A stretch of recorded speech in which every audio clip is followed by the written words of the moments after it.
আমাদের বাংলাদেশে একটা প্রচলিত অভ্যাস, গায়ে হলুদ না হলে কি বিয়ে হবে না? এই কথাগুলো শুনেন, কাজে আসবে। যেই বেটা এদেশে গায়ে হলুদ চালু করেছে ওর কথা বলছে। 1450 বছর আগে আল্লাহ নবী বলছে ওই বেটার কথা, যে বেটা বলতেছে যে বিয়ের মধ্যে গান বাজনা বাজা দেবে, মলেকা বানুর বিয়া গো কি জানেন বলে বিয়ের বাজনা বাজে।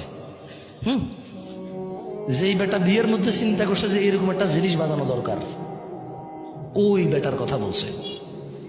যেই বেটা বলছে বিয়ের মধ্যে ছেলে পক্ষ মেয়ের বাড়িতে আসবে কুলা ধান হলিদ মরিচ নিয়া, যে বেডিরে বিয়ে করব ওই বেডি সহ ওই বেডির বোন যত আছে স্বাস্থ্য মামাতো আলাতো পাড়াতো চাচাতো খালাতো ফুফাতো সব বেডিরে ওই যে বেটা বিয়ে করবো ওই বেটার বন্ধু বান্ধব মিলা হলুদ মেখে দিবে। ওর কথা বলছে যে এটা চালু করছে, ওর কথা বলতেছে যে বলেছে রেস্টুরেন্টে গান বাজাইতে হবে তাইলে কাস্টমার টিকে থাকবে। ওই বেটার কথা বলছে।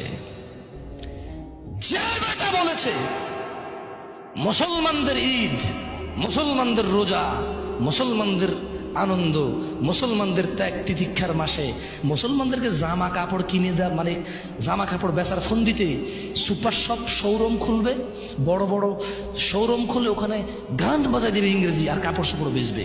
হ্যাঁ, মুসলিমরা পাগল হয়ে গেছে, সারা মাস রোজা রেখে জামা কাপড় কিনতে যায়, গান না শুনলে মুসলিমরা পাগল হয়ে যাবে, এদেরকে গান শোনাও, ভালো করে তোমার কাপড় চোপড়ের দোকানে গান বাজায় দাও, মৃদু সাউন্ডে ইংলিশে এভাবে ইংরেজিতে গাইবে, কিছু তোমার বুঝে আসবে না। হ্যাঁ, যেই বেটা এই সিস্টেম চালু করেছে যে রেস্টুরেন্টে খাইতে যারা আসবে তাদেরকে গান শোনাইতে হবে, শোরুমে যারা কাপড় চোপড় কিনতে আসবে তাদেরকে গান শোনাইতে হবে, তাইলে বিজনেস মিয়া মিয়া 100-এ 100 সফল। ওই বেটার কথা বলছে। যদি বুঝে থাকেন তাহলে আপনার জন্য, আমার জন্য, সমাজের জন্য, সবার জন্য ভালো। আর যদি না বুঝেন তাহলে এটা ব্যর্থতা।